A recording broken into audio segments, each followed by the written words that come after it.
Ողջույն սիրելի հետևորդներ, եթերում Հայացք դրսից հաղորդաշարն է։ Լեհաստանից մեզ է միացել Վարշավայի համալսարանի սոցիալական գիտությունների դոկտորանտ, քաղաքագետ Հարություն Ոսկանյանը։ Բարև ձեզ, պարոն Ոսկանյան, շնորհակալ եմ մեր հրավերը ընդունելու համար։ Բարև ձեզ, ես եմ շնորհակալ։ Կարող ենք սկսել ամենաինտրիգային թեմաներից մեկից, Թրամփ-Զելենսկի հանդիպումից ու թե ինչ հետևանքներ կունենա այդ հանդիպումը եւ արդյոք պլանավորված էր, որ այդ հանդիպումը այդպես բացեի-բաց ամբողջ աշխարհը քննարկեր ու ինչ հետևանքներ այն կունենա աշխարհակաղակական առումով։ Մարդկանց մի մասը կարծում է, որ Թրամփը խենթություն արեց ու Զելենսկին հերոս էր, բայց մի սպար զանգված էլ հակառակն է կարծում։ Որպես քաղաքագետ, ինչ կարծիք ունեք դուք այս ամենի վերաբերյալ։ Ճիշտն ասած, իմ համար դժվար է ասել, ամեն ինչ կազմակերպված էր կոնկրետ հստակ սցենարով, որպես հենց այնպես տեղի ուներ, ինչպես տեղի ունեցավ, բայց կարծում եմ որոշակի առումով աշխարհում մի քանի կարևոր բան է փոխվել ու դրա նաև վառ արտահայտման ձևը տեղի ունեցավ հենց Թրամփ, Վենս ու Զելենսկի հանդիպման ընթացքում շրջանակներում։ Փոփոխություններից մեկը, որ կարծում եմ այն մեր ավանդական լիբերալ արժեքներով առաջնորդվող արևմուտքի կոնցեպտը ընդհանրապես ինքը լուրջ տրանսֆորմացիաների է ենթարկվում ու եթե մենք ընկալումներ ունենք, որ արևմուտքը մի պայմանական հենց ԱՄՆ-ն ավելի մի գերտերություն է, որը ըստ ընկալումների իհարկե, դա իրականության հետ ինչ առումով նաև կապ ունի, նաև չէ, գերտերություն է, որը ամեն ինչ անում է, որպեսզի կարգ լինի, առաջ էր տանում ժողովրդավարական արժեքները, մարդու իրավունքները, օրենքի գերակայություն, այսինքն այս բազային հիմնասյուները, հա, նոր post բիպոլար աշխարհում, հա, երբ որ սովետական միությունը այլևս չկար ու ԱՄՆ-ն միակ գերտերությունն էր, կամ այսպես ասած սուպերտերությունն էր մնացել, այս ընկալումները տրանսֆորմացիայի են ենթարկում։ Տրանսֆորմացիայի են ենթարկում նաև այն հանգամանքը, որ եկել են Ամերիկայում մի իշխանություն, ես ամերիկագետ չեմ, ես սուտ կարող եմ վերլուծել այն ինչ որ չասեմ մակերևույթում, բայց այն ինչ որ տենդենսներ տենում են նաև գաղափարական տեսանկյունից, հա։ Եկել են մի իշխանություն, որը որոշակի առումով ուզում է կապերը խզել այն ավանդույթների հետ, այն հիմնասյուների հետ, այն աշխարհակարգի, որի նաև հայրն է Ամերիկան, որ ձևավորվել էր օրինակ 1945 թվականից, երբ որ պարտության մատվեց նացիստական Գերմանիան ու աշխարհակարգը բացառապես ստեղծվեց Սովետական միության եւ Ամերիկայի միջոցով, հիմա այդ աշխարհակարգն է նաև տրանսֆորմացիայի ենթարկվում։ Ու այս լիդերները, նոր լիդերները, այս տրանսֆորմացիայի ռավիրաներն են, առաջ տանողներն են իրենց նոր ոչ ժողովրդավարական, շատ առումով ոչ բաց, շատ անգամ կոպիտ, շատ անգամ բիրտ իրենց քաղաքական մոտեցումներով, ինչ որ առումով այս իշխանությունները, ոչ ասեմ հենց կոնկրետ Տրամպը, բայց այն մարդիկ, ով որ Տրամպի շուրջն են, ինքնահաստատվելու կարիք ունեն, ոչ թե որպես մարդ, այլ որպես նոր քաղաքական էլիտա, նոր քաղաքական գործիչներ, որոնք փորձում են խզել կապը նախկին ավանդույթների հետ։ Այսինքն այն ինչ որ տեսանք խեր շոկային, որովհետև ոչ մեկ չէր սպասում Ամերիկայից տվյալ վարքագիծը։ Այս վարքագծի փոփոխությունը բերեց այդ շոկային ընկալումների։ Բայց ընկալելով այն ինչ տեղի է ունեցել մոտապես վերջին, կարելի ասել 30 տարիների ընթացքում ամերիկյան իրականության մեջ, թե ինչ տեսակի հոսանքներ են նաև գաղափարական ի հայտ եկել, կարելի է ասել ամեն ինչ տրամաբանության մեջ էր։ Ուղղակի մենք չենք պատկերացնում, որ ինքը դառնալու է մեդիա շոուի մի մաս, որովհետև բնականաբար միշտ գերտերություններ իրենց հարցերը բիրտ ձևով լուծել են, բայց դա մեծ հանրության, մեծ լսարանի առաջ ի ցույց չեն դրել։ Նույն օրինակ Ռուսաստանը մինչև հիմա էլ շատ հարցեր լուծում է բիրտ, բայց այդ բիրտ լուծման մեխանիզմը օրինակ երկրի ղեկավարի կողմից, անձինս Պուտինի կողմից կարելի ասել մենք չենք տեսել, որպեսզի ինչ որ թիրախավորի մի հատ քաղաքական գործիչի, ով որ տվյալ պահի ինչ կոնկրետ երկրի ղեկավարն է ու փորձի massայական նվաստացնի, massայական ոչնչացնի, փորձելով այդ ղեկավարի հաշվին դիվիդենտներ շահել։ Սա չենք տեսել։ Նույնը չենք տեսել, ասենք Չինաստանի կողմից, տեսել ենք ընդհանուր առմամբ օրինակ Էրդողանի կողմից, Սիրիայի նախագահի հաստատեն չհայտնած նրան, որ ժամանակին ունեին լավ հարաբերություններ, հետո խզվեց կոնկրետ տնտեսական ու մեծ գեո քաղաքական շահերի պատճառով, բայց արդեն այդ խոսույթը ձևավորվել էր, երբ որ կոնֆլիկտը ստեղծվել է, արդեն այդտեղ ուրիշ է։ Նույն Պուտինի մոտ էլ ահագին կար փոփոխվեց խոսույթ, օրինակ Սաակաշվիլու հասցեն, երբ որ տեղի ունեցավ 2008 թվականին ռուս, այսպես կոչված ռուս-վրացական պատերազմը, ու դրա հետ կապված շատ բարդ ասել ուր է գնում էս ամեն ինչը, ոնց է ձևավորվելու, բայց ելի կան գաղափարական մի քանի հիմնասյուներ, որոնք կանգնած են օրինակ նույն Թրամփյան, այսպես ասած վարչակազմի ետևում, կուզեի հիշատակել Քրտին Յարվիսին, հետաքրքիր մարդ է, բլոգեր են իրեն համարում, բայց ինչ որ առումով ես կասեի շատ անարխիկ, ուտոպիստական մտածող մի անձ է, որի գաղափարները, երբ որ արդեն կարդում ես, ուսումնասիրում ես, տեսնում ես, թե ինչքան է տեղավորվում Թրամփյան, ավելի շատ Վենսյան, Վենսը շատ մեծ հավակնություններ ունի, ես այդ հասկացա։ Նաև Վենսը իր պաշտպանությամբ Թրամփին, բայց միևնույն ժամանակ առաջ տանելով իր, այսպես ասած, ավելի կոշտ մոտեցումները ու հստակ քայլերը թե եվրոպական հարթակներում, հա, երբ որ վերջերս ելույթ ունեցա, որը էլի շոկային էր, այսինքն մենք ունենք շոկի ետևից, ցնցումների ետևից, Քրտին Յարուսը շատ հետաքրքիր կերպար է համարում է իրեն, այսպես ասած, նեո միապետական, նեոմոնարխիստ, բայց նեոմոնարխիզմի տարբերություն ավանդական մոնարխիստների, հա, որոնք կան ռուսական իրականության մեջ էլ կան մոնարխիստներ, անցած տարի գերմանական իրականության մեջ տեսանք նոր Ռեյխի սպասող մոնարխիստներ, հա, այսինքն այդ մոնարխիզմը ինքը տարբեր երկրներում, տարբեր իրականություններում, տարբեր կերպով է արտահայտվում։ Իսկ ամերիկյան իրականության մեջ հետաքրքիր ձևով է արտահայտվում մոնարխիզմ, որը Ամերիկայի գլխավորությամբ դառնալու է կորպորացիաների միջոցով կառավարման նոր մոդել։ Այն ժողովրդավարությունը ինքը ասում է, որ գոյություն ուներ նախկինում, որը ձախողվեց Ամերիկայում, որը ստեղծել է էլիտաների ու մասսաների միջև ջրբաժան, այսինքն այն էլիտաները համալսարաններում, մեդիաներում, թե քաղաքական ադմինիստրացիայում որոշում կայացնողները ու իրական հանրույթները կամ հասարակությունը իրար հետ ունեն կոնֆլիկտ, իրար հետ չէին համապատասխանում։ Հիմա այսպես ասած Վենսն ու Թրամփը ու Մասկը, որոնք եկել են ու բոլորն էլ ինչ որ առումով կապ ունեն այսպես ասած կորպորացիաների հետ, իրենք ներկայացնելու են նեո միապետություն կորպորացիաների միջոցով։ Սա ինչն է հետաքրքիր, որ Ամերիկան որպես գերտերություն համաշխարհային առումով, այսինքն իր ազդեցությունը փորձելու է շարունակել ոչ թե ավանդական միջոցներով, այլ նոր տեխնոլոգիաների, նոր մոտեցումների, արհեստական բանականության միջոցներով ու շարունակելու է իր կայսրական մոդելը, ամերիկյան կայսրությունը մի քիչ ուրիշ կայսրություն է բնականաբար, չէ՞, թե տարբերություն ասենք մեծ ավանդական թվացող կայսրությունների, արդեն ուրիշ ինովացիոն, նոր տեխնոլոգիաների ու ազդեցիկ ինովացիաների միջոցով փորձելու են իրենց ազդեցությունը պահել, ինչպես նաև մեծացնել համաշխարհային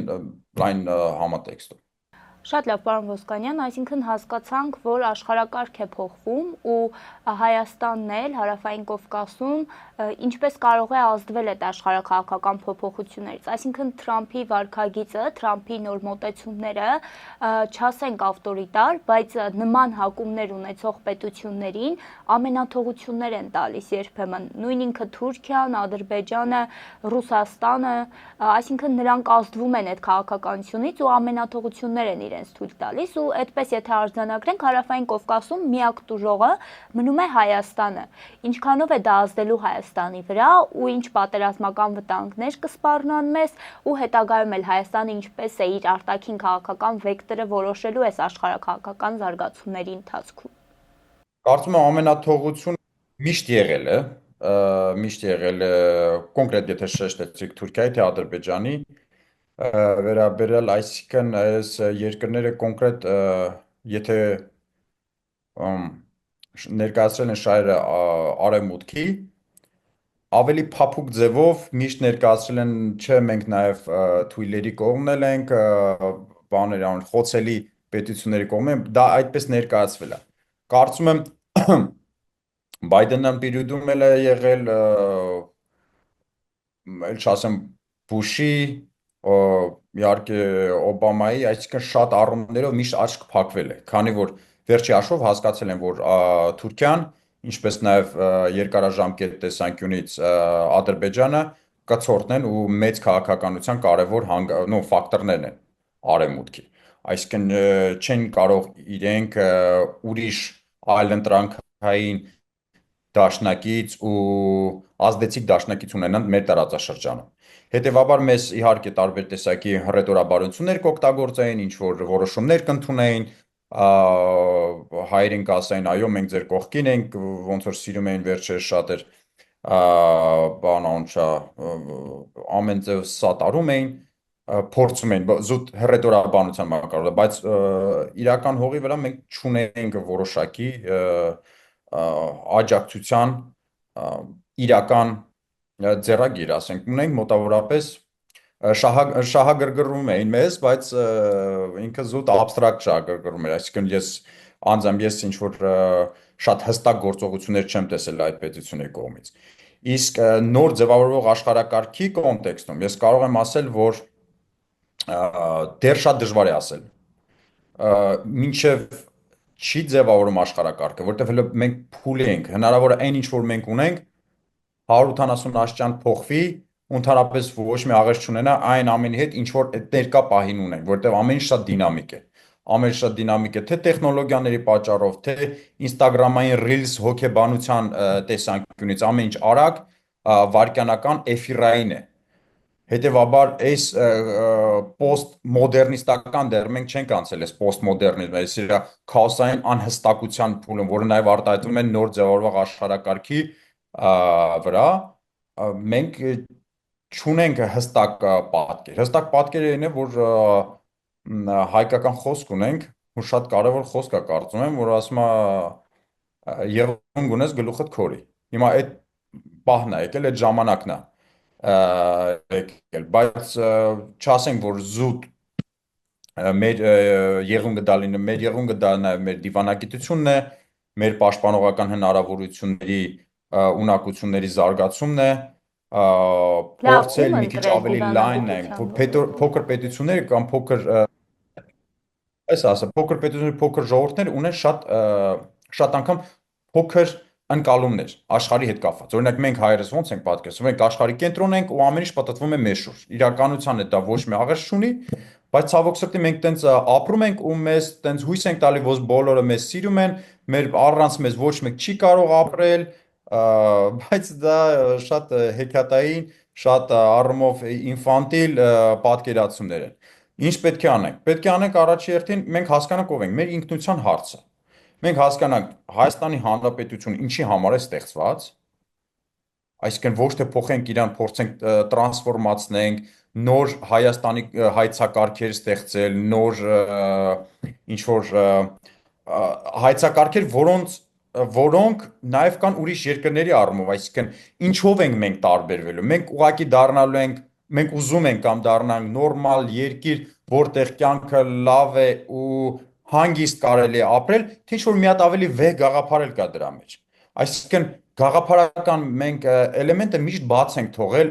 մեր նոր անկախ պետության մեջ։ Մեր գաղափարական հիմնականը բնականաբար եղել է Արցախը, ու կարծում եմ դա շատ կարևոր ու շատ որոշիչ է, որպեսզի որոշ ժամանակահատվածում մենք կարողացանք հասկանանք, որ մենք արդեն ուրիշ ազգ ենք, ուրիշ ժողովուրդ ենք, արդեն էթնիկ կամ ժողովուրդ ասվածից վերածվել ենք նաև քաղաքական ազգի։ Այսինքն որտեղ Բայց քաղաքական կարծես արժեքներ ենք Արցախը դավանում։ Նաև օրակարգային հարցից դուրս է մնացել։ հիմա ցավոք սրտի օրակարգային հարցից դուրս է, ա, բայց փնտրտուքները գաղափարական չպետք է գնան, չգիտեմ, հերոս է համարվում այն մարդը, որ բան անում հարկեր է վճարում, այսինքն բոլոր երկրում մարդիկ հարկեր են վճարում, ասենք ոչ մի ինչ-որ բան չկա դրա մեջ, էլի նորմալ բան է, որ երկրում հարկ են վճարում։ Այսինքն փոխեն սիմվոլիկաները, այսինքն մենք ունենք պաշտամունքային աշճանի սիմվոլ, որը օրինակ Արարատն է, այսինքն Արարատը տրանսֆորմացնելով Արագածի խեղաթյուրվում է ամենից, այսինքն էլի բերում ենք պոստմոդեռնիստական ինչ-որ անհստակության, անսահմանումների, այսինքն չկա սահմանումներ, չկա բանը, բնականաբար այն մարդը, որ ուզում է ապրել Հայաստանում, որ ուզում է ստեղծել արարել Հայաստանում, պետք է մոտիվացված լինի, հասկանա ինչի համար, այսինքն ո՞րն է այդ վեհ գաղափարը, ո՞րն է թեկուզ կապ չունի Արարատը կլինի քաղաքական Հայաստանի տարածքում, թե ոչ, բայց այդ դա մի սուրբ մեծ գաղափար է, որը ընդհանուր մեծ մասսաների տեսանկյունից, թե քաղաքական հայեցակարգի տեսանկյունից կարողանում է մեզ ինչ որ ավելի վեհ գաղափարների ձգտել, այլ ոչ թե զուտ ինչ որ ավելի, ну չգիտեմ, պրակտիկ կենցաղային հարցերի լուծմամբ զբաղվող պետություն ունենալ, հա։ Որովհետև տենց հարցերով զբաղվող պետություն շատ են։ Գրեթե 90-ից ավելի տոկոս եվրոպական պետությունները զբաղվում են արդեն տենց հարցով, ու երբ որ եղավ իրական վտանգը, իրանք հասկացան, իրանք շոկի մեջ էին։ Այսինքն ոնց որ գտնում էին նարկոզի մեր ու չէին հասկանում ինչ տեղի ունեցավ, մեկ էլ հասկացան, ոյ, չէ, 45 թվից հետո ինչ որ շատ բաներ է փոխվել, ու այդ իրական վտանգը եկել է արդեն իրենց սահման, բայց իրանք այդ ամեն ինչի հետ մեկտեղ չէին ուզում հասկանալ, որ նաև իրանք էլ իրենց մեղքի բաժին ունեն, որ այդ վտանգը ավելի շատ է մոտեցել, որովհետև իրանք էլ իրանք հերթին մոտենում էին այդ վտանգի, բարի բուն իմաստով մոտենում էին աշխարհագրապես մոտենում էին այդ վտանգին գեոքաղաքական առումով լայնանում էր ՆԱՏՕ-ն, ԵՄ-ն ու բնականաբար դա ոչ մի գերտերության դուրս չի գա, երբ որ իր քթի տակ տեղի ունենում տենց լուրջ առաջխաղացումներ, պայմանական ասած, այն ուժերի կողմից, որին ընկալում է տվյալ պետությունը որպես հակառակորդ հանձինս Ռուսաստան։ Հայաստանի հետ կապված մի քանի քայլեր եմ ես իմ անձապատկի։ Առաջ երթին գոնե այն հարևանների հետ, որի հետ ունենք ավանդական լավ հարաբերություններ, պետք է այդ հարաբերությունները խորացվի ու միանշանակ պետք է այդ հարաբերությունները ունենան շարունակական բնույթ, հանձինս Վրաստանի եւ Իրանի։ Շանք շատ կարևոր մեր հարևաններն են։ Դրա հետ մեկտեղ մենք պետք է վերանայենք ողջ գաղափարական հիմքը, ինչպես նշեց, այդ լիբերալ աշխարհը ինքը տեսականորեն կա, բայց ինքը ժամանակավոր դեր չի գործում ու դեռ հարցը արդյոք հետագայում գործելու է թե չէ։ Իսկն որպես մեծ աշխարհակարգի հիմնասյուն ինքը ամենայն հավանականությամբ չի լինելու։ Լինելու դրա մասին արդեն շատ ուսումնասիրություններ կան արված իրականում, անգամ մինչև այս ասենք 10 տարի առաջ ասենք բյուզաններ ասում, որ ապակենտրոնացումը տեղի ունենալու աշխարհում ու չի լինելու բացարձակ մեծ գերտերություններ։ Փոքր ռեգիոններ են ձևավորվելու, փոքր ռեգիոնների շուրջ ձևավորվելու են ռեգիոնալ ռեգիոնակարգեր, հա, այսպես ասած regional orders, էլի ոչ թե world order, այսինքն ոչ թե աշխարհակարգեր, այլ ռեգիոնալ կարգեր են ձևավորվելու։ Այդ ռեգիոնալ կարգերի շուրջ ձևավորվել են նաև ինչ որ պետությունների համայնքներ, որ արդեն էլի տեսականորեն եթե գնանք անգլիական դպրոցին է ավելի շատ պատկանում այս խոսույթը, որ չի լինելու բացարձակ ռեալիզմ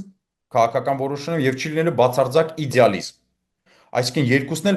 տարբեր բևեռներ են, այն որ միշտ ասվում է, որ ամեն ինչի ճշմարտությունը կամ ամեն ինչի ճիշտը մեջտեղում է։ Այդ մեջտեղ առաջարկում է հենց անգլիական դպրոցը միջազգային հարաբերությունների տեսության, որ առաջարկում է նաև գաղափարականն էլ է լինելու։ Այսինքն գաղափարականը պարտադիր չի ինքը լինի լիբերալ կամ չգիտեմ ավտորիտար իր էությամբ, բայց լինելու է գաղափար։ Այդ գաղափարական հիմքը պիտի գտնենք, որ կարողանանք մեր այդ մոդելը կամ այդ modus vivendi-ն ձևավորենք մեր հարևանների հետ։ Մենք այդ գաղափարական մոդելի ճգնաժամ ունենք։ Փորձեր կան հայկական իրականության մեջ, անունը չթվարկեմ, հետաքրքիր մոտեցումներ կան, ավելի շատ փիլիսոփայական, որը շատ կարևոր է, մենք միշտ երկրորդական ենք նել փիլիսոփայական էլեմենտին, շատ կարևոր է, որ այսինքն տեղի ունենա կոնսերվատիվ հեղափոխություն, հա, այսինքն արժեքային հեղափոխություն, արժեքների հիման վրա։ Բայց այդ կոնսերվատիզմը կամ պահպանողականությունը հայկական իրականության մեջ օրինակ ու արևմտյան իրականության մեջ էլի տարբեր է։ Եթե մենք վերցնելու ենք այդ պահպանողականությունը արևմտյան իրականությունից բերենք հայկական, ինքը չի աշխատելու ընդհանրապես, որովհետև օրինակ, չգիտեմ ում ասեմ, պայմանական։ Օրինակ Douglas Murray, բրիտանացի նեո պահպանողական մտածող է, շատ հայտնի է, գրքեր է գրում շատ անչափ, բայց չգիտեմ, Թոմաս Հոբսը որ լսեր, որ այս անձը պահպանողական է, երբ շատ վատ զգար իրեն, որովհետև այդ իր Հոբսյան պահպանողականություն, դե ինքը իրեն չի անվանել Հոբսը բնականաբար պահպանողական, մենք ենք արդեն ռետրոսպեկտիվ հայացքով վերաբերում, այսինքն կա լուրջ ջրբաժան, ասենք նոր պահպանողականության նույն բրիտանական անգամ իրականության մեջ եւ նախկին եւ նոր չեմ սիրես արտահայտություն, բայց դե պատմեմ, հա, նախկին պահպանողական եւ նոր պահպանողականների միջեւ կա լուրջ ջրբաժան։ Իմար Դուգլաս Մյուրեյը ավելի լիբերալ է, քան ինչ ասեմ, չգիտեմ։ Ինքը իր էությամբ լիբերալ է, չնայած նրան, որ ինքը իրեն պահպանողական է համարում։ Չեմ ուզում ինչ-որ համեմատություն անեմ, դրա համար ուզում էի, բայց փորձեցի չանել։ Մարդ, որը ունի լինելով պահպանողական, ունի անձնական դաշտ չի ուզում, բայց մտա, ասենք իմ համար շատ տարօրինակ է մարդ, ով որ ունի ոչ տրադիցիոն սեքսուալ կողմնորոշում, այդ մարդը համարում է իրեն պահպանողական։ Բայց այդ պահպանողականությունն նաև իրականության մեջ բրիտանական թե ամերիկյան ինքը միշտ զուգահեռվում է պրո իսրայելականությամբ, պրո հյուդոֆիլությամբ, այսպես ասած, ու իսլամոֆոբիայով։ Հակաչինականությամբ։ Հակաչինականություն դե բնականաբար է, դե անխոսք։ Ամենտեղ կա իմ հակաչինականություն, չէ, ավելի հայացքների հետ կապված, այսինքն հрьяաները լինելով քրիստոնյա, ու իրանք հա, այդ պահպանողականները անկախ իրենց անձնական կյանքի կողմնորոշումներից բոլորը համարում են իրենց քրիստոնյա, որը մի քիչ իմ համար ընկալելի չի։ Ոնց կարա քրիստոնյա մարդը համարելով իրան քրիստոնյա լինի այդպեսին, բայց հիմա մարդիկ իրանց համարում են ու ամեն ինչ հետևում է նաև բանով անուն ինչա, որ ունեն ուժեղ պրոիսական, չասենք, հա, պրոհերիական, իրանք մի քիչ տարբեր բաներ են, հայացքներ, որը զուգահեռ նաև դրսևորում է հակաիսլամական կամ իսլամոֆոբիայով, չասենք որպես են ռադիկալ, հա, իսլամ, իրանք կենցաղային ինչ-որ իսլամի էլեմենտներ կամ կրոնի հետ կապված էլեմենտներ ընկալում են այս դիխոտոմիայի շրջանակներում, որը իմ համար աբսուրդային է։ Կարծում եմ սենց խնդիրներ կա, իսկ Հայաստանը առաջին արժե գաղափարական վերանայում, հարևանների հետ, այն հարևանների հետ, որ ունենք լավ հարաբերություններ ավանդական, լավացնել հարաբերությունները ու փորձել այն հարևանների հետ, որ չունենք լավ հարաբերություններ, պատերազմական, կոնֆլիկտային, սառեցված, սառ խաղաղության կամ տաք խաղաղության հարաբերություններ ունենք, մի քիչ փորձել տրանսֆորմացնել։ Որպեսզի տրանսֆորմացնել, պետք է նաև ճիշտ աշխատենք տարածաշրջանի ուրիշ գերտերությունների հետ։ Հանդինս չգիտեմ, ինքը զուտ մեդիա դաշտում է տենց ներկայացում, թե չէ,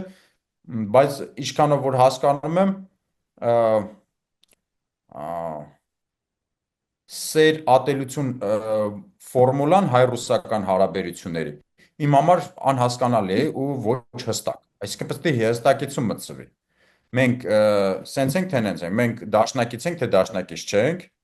Թեկուզ շատ քայլերով Ռուսաստանը ապացուցեց, որ այդքան էլ դաշնակից չենք, բայց ինչ որ առումներով նաև փաստեր կան, որ ապացուցում է, հա, դաշնակից ենք։ Այդ հստակեցումներն այդ հստակեցումները պես պոստմոդեռնիստական հստակեցումների բացակայությունը կամ կիսա բացատրությունները բերում է մեծ շփոթությունների, սխալ ընկալումների, որը միջազգային հարաբերությունում շատ կարևոր է, առանձին շատ աշխատություններ կա, որպեսզի խուսափենք սխալ ընկալումներից միջազգային հարաբերությունները։ Այսինքն այդ հեքիաթային դիցաբանական, միֆական, ինֆանտիլ էլեմենտներից փորձենք ձերբակալզատվել ու ավելի հստակ նայենք խնդրին։ Կա խնդիր թե չէ, չտնայենք դրա մեջ, մենք միանում ենք կրոնական ազատությունների, բլա բլա բլա, չգիտեմ ինչ գնում ենք համաժողովի, մենք միանում ենք, չգիտեմ, ույգուրներին բան անելու, այսինքն քո կոնկրետ խնդիրը որպես փոքր պետություն, խոցելի պետություն, որն է, այս խնդիրները փորձի մի հատ սահմանել ու այդ խնդիրները լուծել։ Ու ինչ պոտենցիալ ունես, ինչ ռեսուրս ունես, ու հում հետ կարաս ճանապարհ գնաս, այլ ոչ թե մտի դաշտ, որը քոնը չի։ Մենք դաշտեր ենք մտնում մեր արտաքին քաղաքականությունը 2018 թվականից, ինչ որ դաշտեր է մտնում, որը Իրանը չի։ Ես բազմիցս օրինակներ կարող եմ բերեմ, մի քանիսը արդեն բերեցի։ Փոքր ալյանսների մոդելներ։ Օրինակ նույն Լեհաստանի, մի քիչ գանք Լեհաստանից։ Հա։ Լեհաստան Լեհաստանը կարծում եմ շատ կարևոր երկիր է մեր համար, բայց երկուստեք ունենք խնդիրներ իրար հետ փոխհարաբերվելու։ Դա օբյեկտիվ պատճառներ են։ Օբյեկտիվ պատճառներ են։ Մենք, ինչպես նաև օրինակ Ուկրաինան, որը նույն սխալը թույլ տվեց, օրինակ Ուկրաինան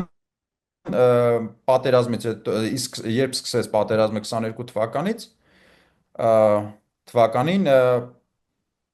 եվրոպական այն պետությունները, որը մեծ սպառազինություն էին ուղարկում կամ օգնություն կամ փախստականներին էին, հա, օգնում ԵՄ-ի շրջանակներում, իրանց ճիշտ դիվանագիտություն չէր վարում այդ երկրների հետ։ Այսինքն ինքը միշտ ասում էր, ես ամենակարևորի հետ պետք է խոսեմ, հա, ես պիտի գնամ Վաշինգտոն, ես պիտի գնամ Բրյուսել, այսինքն ԵՄ մակարդակով, ես պիտի գնամ Լոնդոն կամ Փարիզ։ Բայց որ պիտի շարունակաբար Կիև աշխատի Բուխարեստի հետ, Վարշավայի հետ, Տալինի հետ, Վիլնյուսի հետ, Ռիգայի հետ, փոքր, բայց այդ փոքր պետությունները իրար հարևանությունն են կամ մեծ հարևանություններ են, որոնք մեծ կարևոր ֆունկցիա են անում։ Իրենք պատշաճ վերաբերմունք օրինակ չեն ցույց տվել այդ փոքր կամ միջին պետությունների հետ հարաբերվելիս դիվանագիտության մեջ, որը բնականաբար արդեն ներքին դիսկուրսում, երբ որ պայմանական ասենք, հա, պայմանական լեհը գիտի, որ ավելի շատ է հիմա հարկ վճարում, գազի համար գումար վճարում, էլեկտրականության համար գումար վճարում, բայց պատշաճ վերաբերմունք չի ստանում Ուկրաինայի կողմից, այսինքն այդ հիշում եք խոսույթը, որ Վենսը ասաց դուք իսկ անգամ շնորհակալություն մեզ չեք ասել, հա, Զելենսկի։ Այս շնորհակալությունը մի քիչ պրիմիտիվ կերպով էր ասում։ Այս շնորհակալությունը Զելենսկին ոչ միայն Վաշինգտոնին պետք է ասեր։ Զելենսկին պետք է հատ-հատ ամեն այն մայրաքաղաքին, Պրագային էլ պետք է ասել, որոնք ուժեղ, այսինքն ես այդ օրինակն եմ բերում, ոնց պիտի աշխատի դիվանագիտությունը քո տարածաշրջանում փոքր ալյանսների, հա, դաշինքների միջոցով մենք ես օրինակ մեծ կասկածություն ունեմ, որ մենք էլ նույն խնդրի մեջ ենք, այսինքն մենք ինչքանով ենք մեր գոնե վարքագծով շնորհակալություն ասել ինչ որ առումով Թեհրանին կամ ինչ որ կոնկրետ հարցում, երբ որ մեզ օգնել է Թբիլիսին, արդյոք մենք շնորհակալություն ենք ասել Վրաստանին ու այդ ամեն ինչը բերենք այն դաշտ, որ պետությունները սկսեն արդեն իրար հետ ոչ թե զուտ թղթի միջոցով, հա, մենք դաշնակիցներ ենք, վերջ։ Մենք պետք է միշտ իրար պարտական լինենք կամ չէ։ Եկեք այդ դաշնակցային չասենք ընկերական, որովհետև միջազգային հարաբերությունում ընկերություն ասվածը մի քիչ չկա, էլի։ Կա շահեր։ Արդյոք եթե մեր շահերին համապատասխան ինչ որ մի պետություն բան արի, որը նաև իր շահերն է, բան չենք չզլանանք, ասենք շնորհակալություն ու շնորհակալություն ոչ թե խոսքով, այլ գործողություններով։ Փորձենք այդ գործողությունը, որը բերելու է արդեն ձևավորել է համակարգ, այսինքն մեր այդ շնորհակալությունը ինքը համակարգաստեղծ է։ Կարծում եմ նաև կարևոր կլինի, որ մենք կարողանանք գտնել լեզու ու ճիշտ դիվանագիտություն առնչվել մեր պոտենցիալ բնական դաշնակիցների հետ, հասկանանք ովքեր են մեր, դա էլ է շատ կարևոր, մի հատ հասկանանք ովքեր են մեր բնական դաշնակիցները։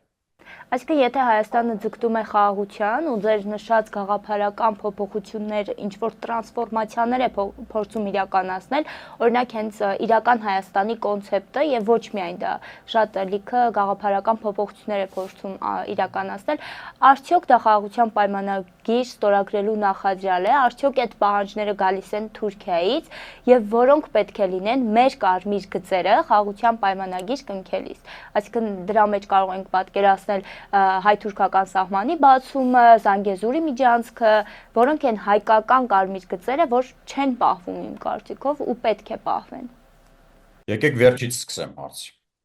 Կարմիր գծերը առաջի հերթին միշտ հստակեցնում է տվյալ ժամանակահատվածում գործող ու իշխող էլիտա, քաղաքական էլիտա։ Ինքը ընկալումների արդյունք է, այսինքն ազգային շահը կոնկրետ տվյալ քաղաքական էլիտայի ընկալումների արդյունքն է պայմանավորված օբյեկտիվ կամ սուբյեկտիվ ինչ-որ մոտեցումներով, հա, այսինքն ուսումնասիրություն պիտի կատարվի, հասկանա, որը որից հետո է։ Չխորանանք, ես ունեմ իմ անձնական պատկերացումը կարմիր գծերի կամ ազգային շահերի, որը ընդհանուր առմամբ բախվում է տվյալ իշխանությունների կարմիր գծի ու ազգային շահերի ընկալման հետ։ Չգիտեմ, արդյոք ադրբեջանական կամ թուրքական պահանջով արվում, այն ինչ որ արվում է, բայց ես հստակ մի բան եմ տեսնում, որ կա սինխրոն գործողություններ։ Կա սիգնալ, կա արտահայտություն կամ խոսույթի ակտիվ զարգացումներ հայկական իրականության մեջ։ Ես դա տեսնում եմ։ Հիմա կարող ենք դա ասել, ու կարծում եմ այո, բայց ես չեմ կարող մինչև վերջ համոզված լինեմ, որովհետև պրոֆեսիոնալ մոտեցումը թույլ չի տալի դա։ Այսինքն ինձ փաստեր է պետք։ Բայց ես տեսնում եմ այդ խոսույթը կա, սինխրոն մոտեցումները կա։ Կարմիր գծերը իրանք են իշխանություններն են կոնկրետ պերիոդ, ինչպես ասացի, ձևավորում, բայց դրա հետ մեկտեղ այն հիմնասյուները, որը հայկական իրականության մասն է, չպետք է ենթարկվի, այսպես ասած, cancel culture, մշակույթի չեղարկման չպետք է ենթարկվի, որովհետև դա այն է, ինչ նոր Հայաստանի, նկատի ունեմ 91 թվականից հետո, անկախությունից հետո նոր Հայաստանի ինքնության կարևոր մասն է։ Կապ չունի այդ ինքնության կարևոր մասերից ահռելին արդեն մեր քաղաքական մշակութային ազդեցության ու վերահսկողության տակ չի Արցախի հանրապետության հետ, բայց դա այն կարևոր պետական էլեմենտն է, որը պետք է խորը արմատավորվի ու մնա մեր իրականության մեջ ու մեր գիտակցության մեջ։ Չի կարելի առանց դրա, չգիտեմ, փորձել ամեն անգամ տենց լինի, ամեն անգամ փորձել ենք նոր Հայաստաններ Կոտայքի շրջանում կառուցել, չգիտեմ, Վայոց ձորի շրջանում, այսինքն չեղավ։ Թուրքական իրականությունը եթե նայում ես, գործի բերումով հենց է լինում, որ շատ եմ շփվում թե թուրքերի հետ, թե ադրբեջանցիների հետ, այսինքն իրանց ախորժակը որ նայում ես, ու իրանք անգիտակցաբար է շատ անգամ իրանց ախորժակ, այսինքն իրանք ստացել են այդ դաստիարակությունը, դպրոցում իրանց կրթել են հետևյալ կերպ, ասենք, չգիտեմ, պրիմիտիվ հարցերից սկսած են, որ խոսում ասում է, դե ասում եք Արարատը մերն է, ասում եմ, հա, մերն է, խնդիրս որն է, հա, ձեր քաղաքական տարածքում է գտնում, բայց մերն է, որովհետև մեր մշակութային էթնիկ կոդի կարևոր մաս է։ Ձեր հետ ինչ կապ ունի, քո, այսինքն, օրինակ ձեր մշակութային կամ էթնիկ կոդի հետ կապված Արարատը ինչ կապ ունի։ Դե ասում եմ, մեր տարածքում, հա, ձեր տարածքում հիմա շատ բան կա, ասենք, չգիտեմ, Տրոյանն էլ է ձեր տարածքում, ինչ կապ ունեք դրա հետ։ Չգիտեմ, կամ բան չա։ Կապադովկյան, ամեն ինչն է ձեր տարածքում է։ Եթե ուզում եք օբյեկտիվ իմանաք, Թուրքիայի ժամանակակից Թուրքիայի տարածքը ամենամեծ, չգիտեմ, քաղաքակրթական, մշակութային թանգարանա բաց երկնքի տակ։ Բոլոր քաղաքակրթությունները ամենաուժեղ ու ամենահետաքրքիր, ամենագեղեցիկ, էսթետիկ, բոլորը անցել են, ձևավորվել են, ձևափոխվել են, բոլորը այդ ժամանակակից տարածքում։ Բայց դուք ինչքան կապ ունեք, հա դուք ձեր քաղաքականով հա բան արեք, բայց ասենք խի պիտի ամեն ինչը այդ կոնֆլիկտային բաների մեջ տեսնենք։ Այսինքն էս էլ է պետք հասկանալ, ասենք թուրքերի հետ շփվել, այսինքն դիվանագիտության օղակների միջոցով պիտի շփվել, որ այս ամեն ինչը սրա հետ կապ չունի, որովհետև երբ որ հիմա ժամանակակից լեհը ազատ գնում է Լվով, որը լեհի ինքնության մեջ դա իր ինքնության, իր պետականության, իր պրիտոն կներեք ամենակարևորը այն մեծ ոսկե դարիա ոսկե դարի լեհական, այսինքն մշակութային կարևոր օջախներից մեկն է Լվովը, խնդիր չի տեսնում գնալ Լվով։ Չկա խնդիր։ Ու խնդիր չի տեսնում լեհը գնա կանգնի Լվովում, ասի այս տաճարը մերն է, այն մեկը մերն է, այն մեկը, հա, Ուկրաինայի տարածքում է, բայց էսի մերն է։ Սա մեր ստեղծածն է կամ ինչ որ առումով կոնկրետ մեր ինքնության մասն է, կաթոլիկ է, այս տաճարը սա, չգիտեմ, հայտնի ինչ որ չգիտեմ, մաթեմատիկոս Բանախի արձանը, որը լեհ է, այսինքն խնդիր չեն տեսնում իրանք դրա մեջ։ Այսինքն մենք էլ պետք է գանք դրան։ Թեկուզ երկու պետությունների մեջ իրականում կա լուրջ կոնֆլիկտ։ Չնայած նրան, որ աջակցում է Լեհաստան, ասենք Ուկրաինան, բայց իրանք ունեն լուրջ կոնֆլիկտ։ Ու անգամ ցեղասպանության հետ կապված։ Շատ առումով դա նաև օգտագործվում է, երբ որ պետքա լարել օպոզիցիան հիմնականը փորձում է երբ որ լարել հակաուկրաինական ինչ-որ ալիք, շատ հետաքրքիր է, որ հիմա ընդդիմությունը այն ուժը, որը նախկինում իշխանություն էր, ու հիմա ինքը լրիվ հակառակ ձևով է իրան պահում, այսինքն այդ պոպուլիզմից չես կարող դու հրաժարվել։ Իրանք հիմա իրենց պահում են ավելի պրոլեհական ու կիսա պրոուկրաինական կամ ժամանակ առ ժամանակ տեխնացուներ կան, որ ամբողջովին ոչ պրոուկրաինական են, բայց այդ ամեն ինչի հետ մեկտեղ չի դադարում գործել որոշակի դիվանագիտական խողովակները, որը թույլ է տալիս բոլորին իրար հետ համագործակցել կոնկրետ խնդիրների շուրջ լուծումներ գտնել։ Այսինքն մեր մոտ կա շատ ինչպես մեր մոտ նաև Ուկրաինայի ու Ռուսաստանի միջև կա ապոկալիպտիկ մոտեցում, որը շատ վատ է։ Միջազգային հարաբերությունում դա շատ վատ է։ Ապոկալիպտիկ մոտեցում կար ի սկզբանե, երբ որ ադրբեջանցիները պարտվեցին առաջի Արցախյան հերոսամարտում, իրենք դա սարքեցին պետական գաղափարախոսություն ու իսկ մենք ավելի հակառակ տենդենսով ենք գնում, մենք դեպի խաղաղության ենք գնում, մենք ավելի երկխոսության ենք տանում, մենք բոլոր միջազգային հարթակներում մինչև 2018 թվականը ամենակառուցողական մոտեցումներն էինք առաջարկում այն ժամանակ, երբ Ադրբեջանը հենց հասկանում էր, որ արդեն ինքը վաբանկ է գնում ու էլ տեղ չունի, որ պետք է ստորագրի որոշակի թուղթ ու գնա կոնկրետ գործողություններ, որպեսզի այսպես ասած խաղաղությունը կնքվի, վերջի պահին միշտ հետ է կանգնել կամ էսկալացիա է արել, օրինակ 2016 թվականին։ Ադրբեջանը ձևավորել էր ապոկալիպտիկ մոտեցում, այսինքն կամ մենք հաղթելու ենք կամ վերջ, հա, ամեն ինչին, որը ինչ որ առումով կամ որոշիչ դեր խաղաց նաև որպեսի կոնսոլիդացնի հասարակությունը ու մոբիլիզացնի ընդհանուր այդ հակահայկականության շուրջ ու այդ հակահայկականությունը դառավ պետականաստեղծ գործիք Ադրբեջանի համար, պետականա ամեն ինչում, այդ իրականության մեջ, ասենք, եթե հայրը չլեն, ադրբեջանցիները կկործանվեն։ Ու շատ պրիմիտիվ ձևով ինչ որ բան եմ ասում, էլի, այսինքն, որովհետև այդ սա կառույցը քանդվում է, այդ պրոյեկտը քանդվում է։ Ով է լինելու, այսինքն ով է խաղալու հայերի դերը։ Ինչ որ առումով հնարավոր է, որ Իրանը խաղա, ինչ որ առումով Ռուսաստանը, հա, տեսանք վերջերս, երբ որ պետքա իրանք էլ են մեծացնում այդ ուժ գնացնում այդ կրակը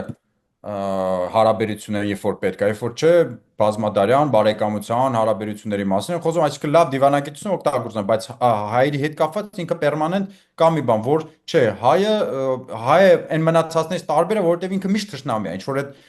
ու պետք է այդ հարցերը լուծել, այսինքն երբ որ կա sense մոտեցում, որ կամ մենք կամ իրանք, այսինքն բան աշխարհի վերջի բանը, այսինքն Ռագնարոկն, ապոկալիպսիսն է տեղի ունենալու բան Հովանես Մարգարեի հայտնությունն է տեղի ունենում, հա, այս process-ի ընկալմա տեղի ունենում շատ ինչ որ առումով այն ուժը, որը ուժեղ է ու ֆիզիկապես կամ ռազմական գործողություններով կարողանում է դոմինանտության հասնել, հա, բնականաբար Իրան դա ինչ որ առումով շահավետ է, բայց մեզ այդ տեսանկյունից շատ վատ է։ օրինակը կարող եմ բերել նաև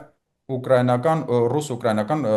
կոնֆլիկտի կոնտեքստում։ Երբ որ պատերազմը ստեղծվեց, բնականաբար դեռ ավելի վաղուց էր գալի, ուկրաինացիների դիսկուրսում կար, որ Ռուսաստանը դա հրոսակախումբ է, մոնղոլներ են ու օրկեր են, այսինքն մինուս պլյուս օգտագործում էր Թոլքենյան բառապաշարը, այսինքն մատանիների տիրակալի բանը, ու մենք որպես էլֆեր, որպես հոբիտներ պայքարում ենք այս օրկերի դեմ։ Հա, Սարոմանի դեմ ենք պայքարում։ Ռուսական գաղափարական իրականության մեջ ընդհանրապես լրիվ ուրիշ մոդել էր։ Ռուսական գաղափարական կոնտեքստում, եթե նայենք, գործում էր Տարաս Բուլբայի մոդելը, Գոգոլի։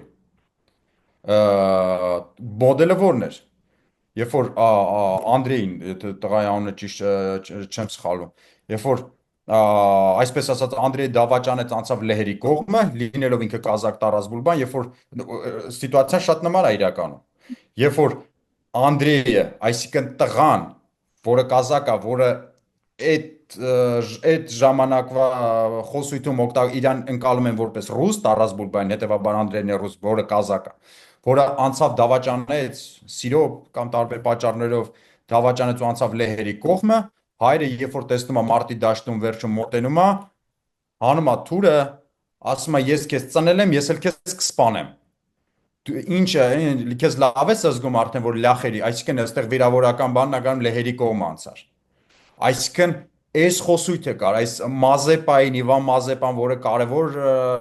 ճակատագրական պահին թողեց ռուսական ճամբարը Պետրոս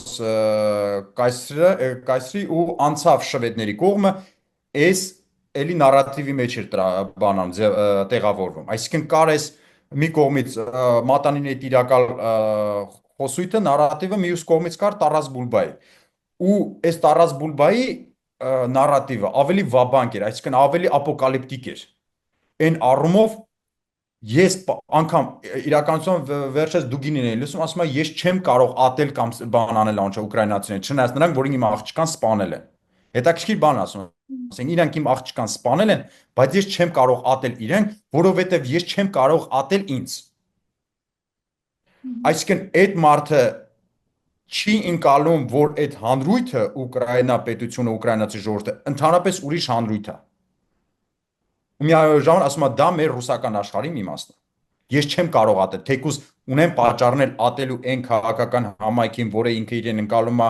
մշակութային տարբեր ուրիշ համայնք, բայց ես չեմ կարող ատել իրեն։ Այսինքն էսա վաբանկ, այսինքն իրանք մոտեցումները Ռուսաստանի մոտեցումը Ուկրաինայի նկատմամբ Ուկրաինայի մոտեցումը բնականաբար անտագոնիստիկ է, ինչ եթե կոնֆլիկտաբանության տեսանկյունից նայենք, բայց միևնույն ժամանակ շատ ցավոտ է այն առումով, որ երբ որ ստիպված լինի Ուկրաինան ինչ որ զիջումների գնալ, ուկրաինական էլիտան պետք է բացատրի խիա գնացել այդ զիջումների, չէ որ մենք հաղթում ենք, չէ որ մենք չթողեցին Կիև մտնեն, չէ որ մենք չէ, ու ամենակարևորը երբ որ տեղի ունենում սպիտակ, չասեմ տենց լավ, տեղի ունենում ցեղասպանություն, բառի բուն իմաստով, այդքան մարդ է մահանում, չգիտեմ ոնց պետք է իրանք արտահայտեն իրանք արտարացնեն այս գործողությունները, երբ որ իրականում կար դիվանագիտական մի քանի ռեալ մի քանի հնարավորություն լուծելու։ Ես հիշում եմ, երբ որ 44 Արցախյան հերոսամարտն երկրորդ տեղի ունենում, տարբեր առաջարկներ լինում, ամեն անգամ նշվում էր, որ հաջորդ առաջարկը ավելի վատ է լինելու մեր համար։ Հիմա մոտավորապես այս թակարդի մեջ է գտնվում Ուկրաինան, կարծում եմ։ Այսինքն պետք է միշտ հաշվարկել մոնիթորինգ անում, ասենք ուկրաինական, լեհական կամ ռուսալեզու պրոեվրոպական այսպես ասած բաները, այսինքն չգիտեմ, հա Թրամփը Զելենսկու հետ տենց վարվեց, բայց Բրիտանիայի վարչապետը շատ լավ ընդունեց, գնացին Փարիզում, հավաքվեցին Լոնդոնում, ինչ որ sense խառը տեղեր հավաքում են, ինչ որ այդ հորդորում են իրար, հա, այդ մի հատ լավ արտահայտություն կար, այս վերջի մի 4-5 տարի ամեն օր գրեթե լսում եք, այդ հորդորում են իրար, ասենք այդ հորդորելով հետո իրար ինչ են անելու։ Այսինքն ռեալ ինչ ունեն։ Փոխվել է Ամերիկան նույնը չի, բայց մարդիկ չէ։ Ես շատ անգամ նմանեցնում եմ այդ լիբերալիզմի հավատացյալներին ինչ որ Եհովայի վկայի պես մի բան, մարդիկ են, որոնք հավատում են, որ միշտ եղել է Եհովայի վկա, Եհովա, այսպես ասած, չասենք էլի Աստված, բայց իրանք այդ Եհովայի կոնցեպտին են հավատում ու իրենք եկել են ասել են, գիտես, այդ Եհովան չկա։ Կամ ընդհանրապես Աստված չկա, ու սպանողներից մեկը ես եմ, իր փիլիսոփայական մոտեցումն է բնականաբար, այսինքն այս լիբերալ աշխարհն է հենց այդ լիբերալ աշխարհի բան անչը թաղողը, բայց իրանք չեն ուզում ընկալեն, որ հա իրանք մեղքը կա, առաջինը, որ երկրորդը, որ այդ լիբերալ աշխարհը էլ այնպես ինչպես իրականում նու կամ նախկինում կար, ինքը չի լինելու կամ նույն կերպ չի գործելու։ Ինքը կարող է փոքր ֆորմատներ լինել, այսինքն լիբերալ աշխարհը հիանալի հնարավոր, ասենք, չգիտեմ, սկանդինավյան պետությունների շրջանակներում անխոսք աշխատելու է։ Սկանդինավյան իդեպ իրանք էլ ունեն կոնֆլիկտներ իրար մեջ, այնպես չի որ դանիացիները սիրում են շվեդներին կամ նորվեգացիները շվեդներին, բայց երբ որ բանը ասենք ոչ մեկ իրար չի սպանում ու պետք եղած ժամանակ իրար հետ նստում խմում են ու լավ շփվում են։ Ու կարող են ամեն մեկ իր լեզվով շփվել ու ընդհանուր առմամբ իրար կհասկանան։ Այս քաղաքակրթական մոդելների կամ այսպես ասած էլի գալիս են դաշինքների շրջանակներում լիբերալ աշխարհը հիասքանչ կաշխատի, որովհետև մշակութային, քաղաքական ամեն ինչով իրանք հասել են այդ մակարդակի։ Մենք մեր այսպես ասած բիսմարկյան հռետորաբանությամբ ու հոգեբանությամբ մեր տարածաշրջանը մենք չէ, հայրս չէ, այսինքն մեր շրջապ, այսինքն սրով եւ արյամբ տեղի ունեցող քաղաքական process-ները բերենք ինչ որ լիբերալ հայեցակարգերի մեջ տեղավորենք ու հետո դժգոհ լինենք, որ դա չի աշխատում, կներեք, դա չգիտեմ։ Այն հավի պես Վարդան Պետրոսյանն ունի ժամանակին տենց համար չէ, որ միշտ թակարդ են սարքում, հավը ամեն անգամ գնում էր թակարդն գնում ու ինքը վերագրում էր դա հայերին, որը իրականությունում հա ցավոք սրտի տենց է աշխատում է տենց։ Շնորհակալություն պարոն Ոսկանյան հետաքրքիր զրույցի համար։ Հիշեցնենք, որ մեր հյուրը Վարշավայի համալսարանի սոցիալական գիտությունների դոկտորանտ, քաղաքագետ Հարություն Ոսկանյանն էր։ Կհանդիպենք։